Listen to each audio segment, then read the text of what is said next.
And I suspect you've been wondering, why is he saying that? Whoa, it's simply because of the vast amount of wealth and blessing that this place holds in old areas, in particularly natural resources. Yes, there is a power issue in the continent, and we only have about 52 to 54% electrification rate. But there's one single project that can actually significantly change this picture. And I heard about this project all my life. Yes, all my life. So I'm talking about the Grand Inga Dam. Have you heard about it? What are the benefits of the Inga Dam? The challenges, and where are we now? This is what I'd like you to find out in this live video that we're doing today.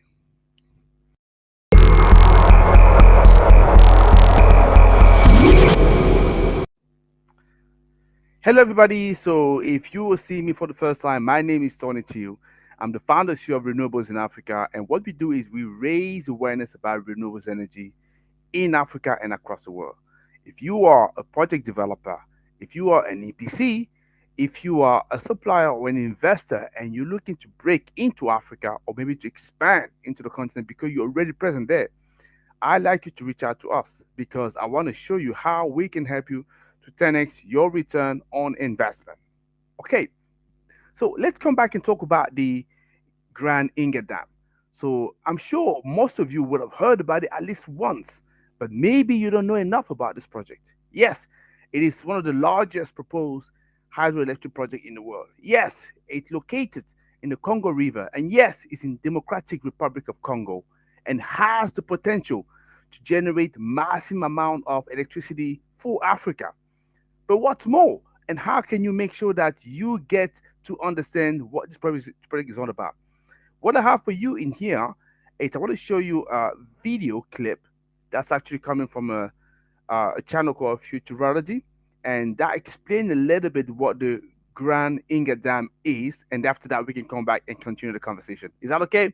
Excellent. So let me just share the video right now, and then we can take a look at what it is. The Congo River is the most powerful river in Africa and the second largest in the world by discharge volume, second only to the Amazon, pouring an average of 42,000 cubic meters of water into the ocean every second. It is also the deepest river in the world, sinking 220 meters at certain points, and the ninth longest, stretching 4,700 kilometers across the Democratic Republic of Congo. Unsurprisingly, the river has enormous hydropower potential. It is estimated a total of 100 gigawatts of hydro capacity could be installed along the river. And of this potential, 40% comes from a single site. 220 kilometers southwest of Kinshasa, the DRC's capital and the second most populous city in Africa, lies a stunning natural feature. Over the course of 14 kilometers, the Congo River rapidly falls 96 meters in elevation, producing the world's single largest and most powerful rapid, Inga Falls. Every second, 40 gigajoules of mechanical energy pass through it, enough to power roughly 30 million American homes. The potential of this impressive feature has been recognized for decades. In the 1950s, Belgian colonizers realized the site's potential for hydropower, and in 1957, the Belgian cabinet approved construction of a series of power stations along the rapid. Still though, funding was an issue, pushing back construction. Then, on June 30th, 1960, Congo won its independence, and the Belgian plans were dropped. However, the new Congolese government did not completely abandon the idea, and when Mobutu Sese Seko seized control over the country in 1965, he quickly advanced the plans. In 1968, construction started on Inga 1, 351 megawatt hydroelectric power station just west of Inga Falls. Not long after its completion in 1972, construction commenced on Inga 2, a second phase 1.4 gigawatt station just 1 kilometer south of the first one. These two stations were landmark projects for the DRC, powering local population centers and the country's mining industry. Still though, they only harvested 4% of Inga.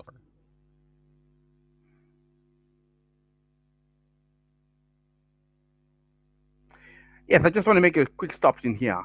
So just to sort of recap what you've seen. So definitely, so the Inga Dam, it's a huge project, hydroelectric project that is actually being constructed, or is actually suggested to be constructed in the big river, the Congo River, which is one of the biggest river in the world.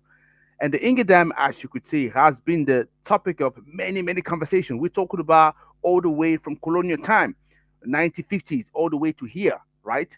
And the colonial power at the time has been looking at building, exploiting the potential of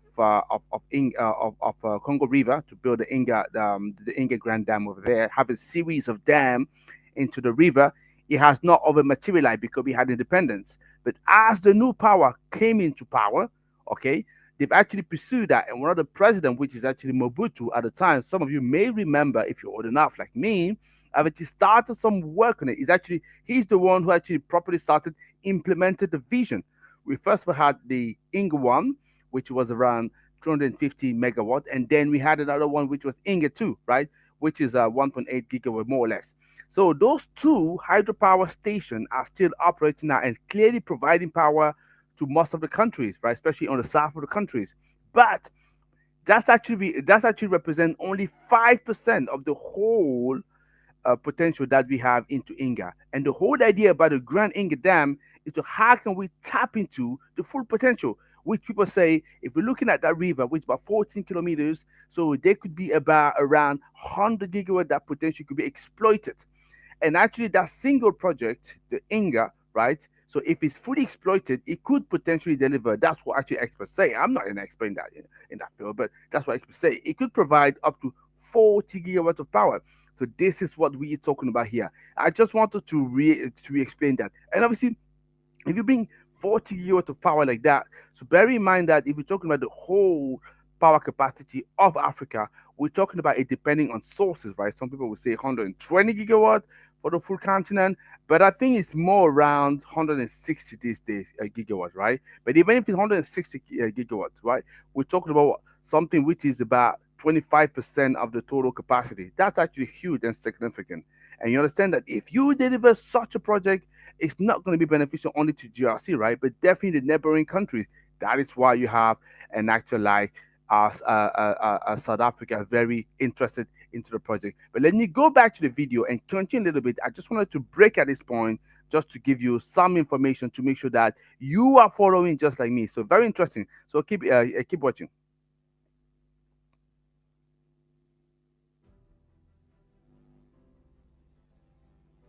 To harvest all of Inga Fall's immense hydroelectric potential, engineers have proposed an enormous project called the Grand Inga Dam. This project would involve the construction of a dam a few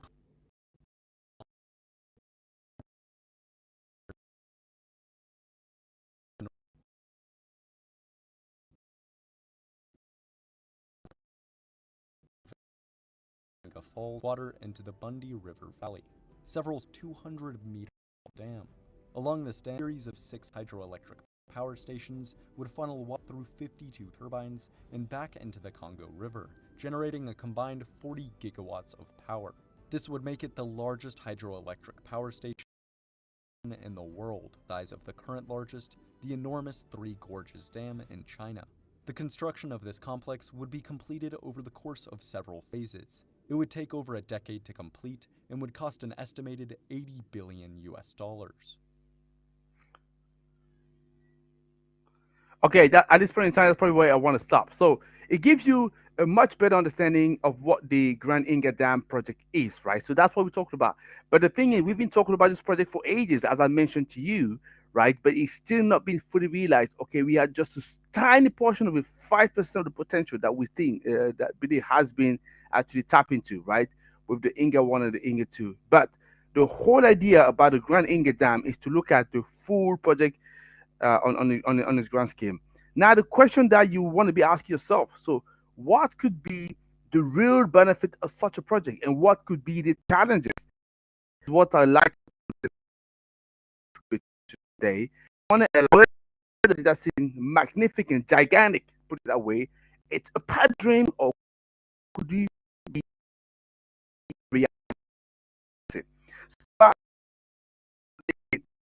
potential that with first in terms of the benefit, yeah, is the fact that it clearly would be energy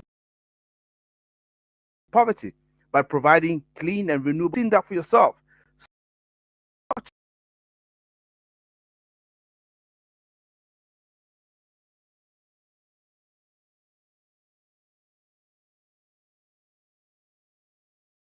Time, the amount of the rest of the world. That's actually the normal world, right? No, put it that way. That's actually even the Europeans.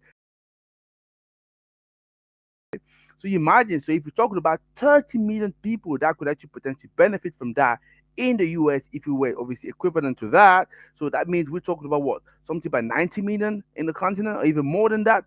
Can you imagine what the benefit would be? And this is the direct beneficiaries of power, right? Because part of this project, it is not just about the energy poverty that it will be addressing. I say 40 gigawatts compared to 160 gigawatts, which is about 25% of the actual power capacity that will be added, definitely significant. But the additional benefit that one could be talking about here in terms of the Grand Inga, it's obviously the economic benefit. Yeah, the economic growth. This is the precise reason why you see countries like South Africa wanted to be to revive the project. Because actually last year on the 6th of July 2023, he had Ramaphosa who had to travel all the way to Congo to meet with the president to actually reignite the conversation about the Grand Inga Dam and to see how we can push forward. It actually comes as the right place because South Africa is actually going through a very deep power struggle, right? In terms of electricity, so that could potentially be very beneficial for them. Because when you're looking at some of the information and insights, what we know is actually South Africa could potentially get 4.8 gigawatt coming down their way, right? So obviously they will never say no to that. This is why they have a particular interest, and they've been working closely with President Tshisekedi to galvanize the investor community to see how they can obviously revive the project. So definitely stimulating the economic growth is very much important because Inga 1 and Inga 2 already are not only providing power to the population, especially in the south of the country, but also to the industry that are there, especially the extractive industries. You all know that, Kenya, Congo, especially the Congo ground. It's the richest in the world. They have so many wealth over there, right?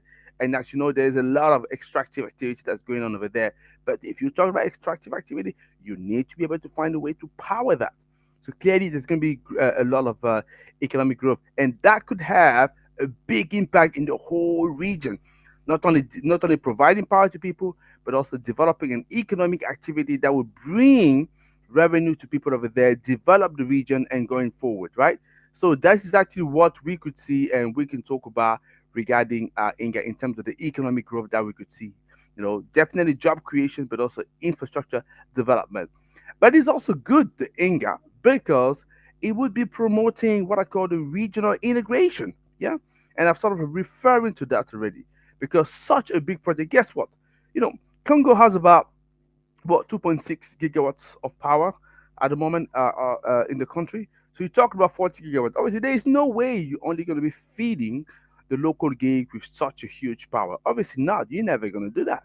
So you understand that the Grand Inga Dam, it is a project that is pan African because it's going to be beneficial for a lot of neighboring countries, even country even further. And I know that country like the two biggest economies in Africa, I name it, Nigeria and South Africa have obviously a strong interest into Inga. They could see power coming up their way, yeah, and for them to benefit from that because there's so much power to be exploited over there. So such a project, and for this project, obviously to construct pipeline transmission line that will go from DRC up to Nigeria and down to South Africa, crossing different countries. You understand that you can have that if you don't have countries that living in a certain relative peace, right? So in terms of regional integrations, it is a good project because it brings people together. You can't deliver such a massive infrastructure if you don't have a minimum level of collaboration between this country. The stability. And that's what it brings. It fosters energy cooperation amongst African nations. Now, when we're talking about Inga, so the simple reason that, as I say, we're still talking about it, like we've done, few decades before, is the fact that there's only a tiny portion that has actually come to life. Inga 1 and Inga 2. Again, it's not even part of the big Inga, the Grand Inga scheme, right? So it's not even part of it. So it means that there has been some challenges, but also some obstacles that have actually come on the way, and that is why we can actually move forward. And this is those challenges, obstacles I want to talk to you about quickly in here. And the first one that one can immediately see is obviously the price tag, right?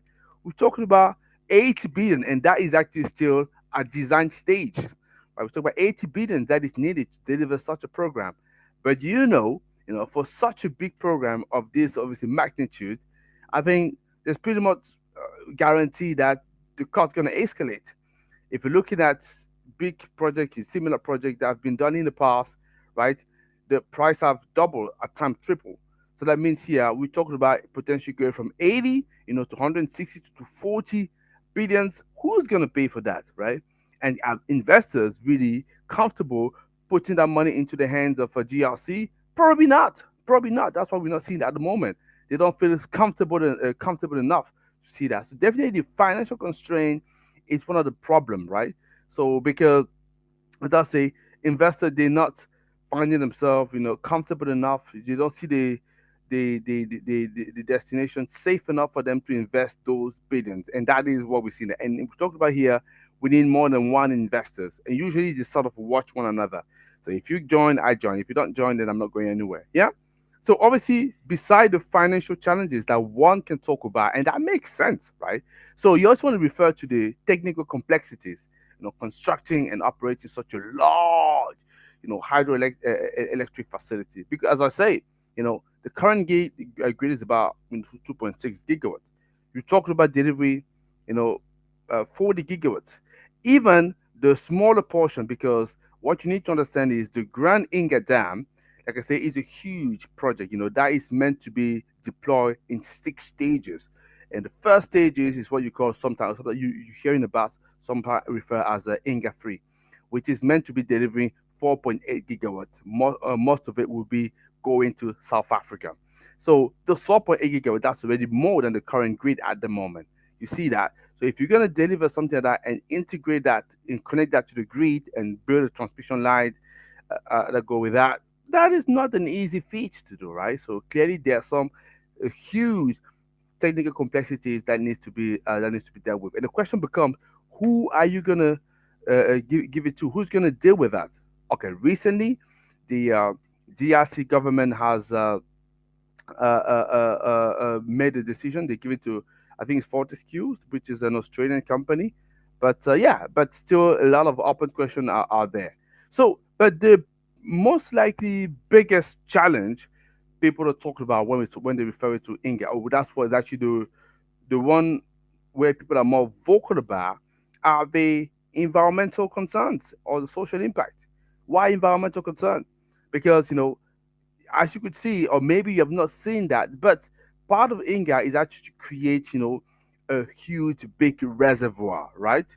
And if you do that reservoir, that means you need to displace the current population, the fauna and flora population that are there, to obviously in order for you to fit the reservoir. Yeah, so that means you need to be maybe moving away, some species, like for example the bomonos, right, that are there. You want to move them somewhere, and as far as I know, that's some of the species that are kind of protected because there are not a lot of them left at the moment in the world. So yeah, that's just one example of that. So there's many issue concern like that from environmental point of view that is sort of concerning. And it's also because there has been some red flags in the past. It's important to say that when people build Inga 1 and Inga 2. And people are saying, if we're not going to go for something that's even much bigger than that, what could be the potential consequences, especially if we go all the way developing Inga 3, but also the Grand Inga Dam, yeah? So that's one of the main concerns. Another one is the social impact that this project will have so on the region. Because building such a program would mean that you need to displace part of the population, away from the region where the reservoir would be artificially built. Yeah, and estimate was talking about approximately 10,000 people that needed to be displaced, and obviously that's a problem because again, referring to the past. when we had Inga 1 and Inga 2, so people that were displaced already at that time. So according to what a lot of people are saying or report that I've seen of research that I've done, right? So it looks like they've not been fully compensated for up until now. And you just imagine if you just come on top of that, you stack another challenge with Inga 3. So what's going to happen to these people? This is a valid concern and one that needs to be looked at properly. But I like to say that I want to balance it a little bit. Yeah, so that okay, yeah, there's displacement, loss of livelihood, but at the same time, the Three Gorges, which is at the moment the biggest hydropower facility that is in China, so which is about 22.5 gigawatts, I think, as you've seen that in the video. So to build such a facility, so they require to move away to displace 1.3 million people. Yeah. So when you compare that to what Inga is going to be was going to be doing, yeah, right. So it's doable. It's doable. Yeah. So I'm using this specific last point to say that I think I'm always somebody who look at things on from a practical level and looking at okay, challenges are there, but when you weigh the pros and the cons, because let's put it that way, moving to energy transition, putting renewables energy, there's going to be some challenges ahead. Absolutely. Yeah. There's going to be problems that need to be fixed. Nobody's saying, or if anybody say that everything will be easy peasy, they're lying to you. Okay, there's going to be some challenges. There'll be some tough choices to make. But we need to find a way, to balance pros and cons. So what can we do? Because we know people need power. Yeah. At the same time, we want to obviously decarbonize. Yes, maybe less pressing issue for Africa, agreed, but still an issue that should not be neglected. I talked about this issue. I talked about the reason why in another video already, right? So potentially I could lay a link in the comments. Yeah. So we need to look at what are the potential solution and innovation that could be put together in order to move forward, to move away from the pipe dream, more closer to the reality. Yeah. And this is where, for me, we want to be exploring so various avenue, like for example, having new financing mechanism because finance is the biggest, one of the biggest, if not the biggest issue at the moment here. Who's going to finance that? Yeah, because World Bank was positioned, and many other organizations were positioned before to do it. Obviously, they pull back. Yeah. So, especially World Bank, they pulled back in 2016. So, because initially there was some money that was put forward in 2014 to conduct some feasibility studies. So, they pulled back in 2016 with concern linked to, they say, governance, but also transparency. So, I'm not going to dive into that, but that's the reason that was actually stated. So, nothing happened. But recently, as of 2022, we've seen things, conversation restarting again. Last year, as I mentioned, the two presidents met. They wanted to revive, and it looks like they've managed to re-engage, to energize the World Bank, the African Development Bank, and also some other institution to get things to move forward. So clearly, yeah, there's something happening there. So I suggest, innovative financing mechanism, PPP, the public-private partnership, could potentially solve the issue of okay, who's going to handle the 80 billion, the 100 billion? How is it going to dispatch? How is it going to make sure that obviously it stay transparent and blah blah blah? It is possible if there is really a willingness to move forward. And by the way, this project I believe is needed, right? We see where we are, so we have full electrification rate, yeah. And if we want to move faster, we got to be finding a way to do it, yeah. So that's where we need people to come together. Yeah, we want to definitely for the countries keep on improving the governance. That's good for them because Congo, DRC are going to be the first beneficiaries because most of the jobs that we created will be created in that country. So, and they should be one of the main beneficiaries, not just taking part going away. But you can only achieve that if you clearly have some government practices that allow you to safeguard the development deployment of such a huge project.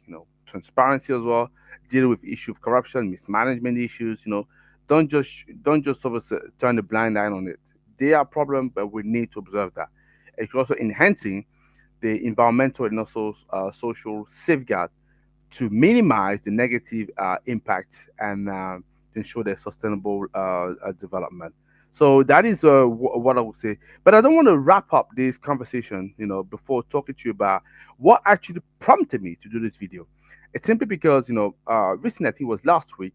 So the World Bank sort of gave some, let's say, positive signal, sort of almost implying that they will be keen to uh, reanalyze or take another look at this project and potentially even fund it, the Inga Free Dam project. And there has been some conversation, I believe there's still some conversation there. So that is what obviously I thought, okay, so that's actually quite encouraging.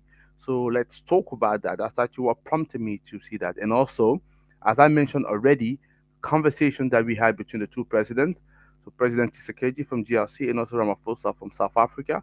So coming together, so re-engaging, so showing some leadership here to move this project forward.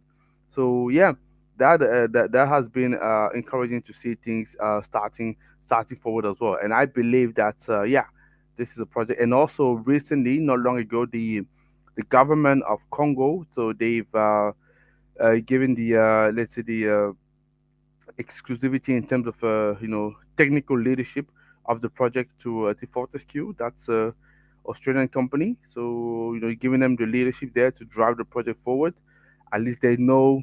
So hesitancy, who is doing what. There's one key company that should take the project forward, and that company obviously will bring the other people. So all those development have encouraged me to take another look at the project, and I wanted to give you so this perspective so that you can see and give you a better understanding of what the Grand Inga Dam project is. But having said that, right? So it's time for me now to turn the table and asking you, find out what do you think about such a massive project? Is it good for Africa? Is it not good for Africa? Should it go ahead or not? I like to find out from you. I like you to tell me what you are or what you are thinking about it. And also, even going further, so I want to find out if you want to find out more about similar kind of big project to see if this is the kind of topic that I can obviously talk more about on this platform, or you want to see some other thing, or maybe you are developing, you are investing a big project yourself, and then you have all sorts of various help that you need. If that's the case, please do reach out to me. Send me a message, send me a DM, and I'll make sure that I respond to you. Right? Excellent. So, in closing, what I can just say with this project is, from the 50s to 2024, from colonial time to modern time, almost three-quarter of a century, you know, the Inga vision, you know, has been there projected, but still not realized. We can only look at the fact, yeah. So the potential floated, so has been presented, as I say, but only 5% of that potential has been exploited.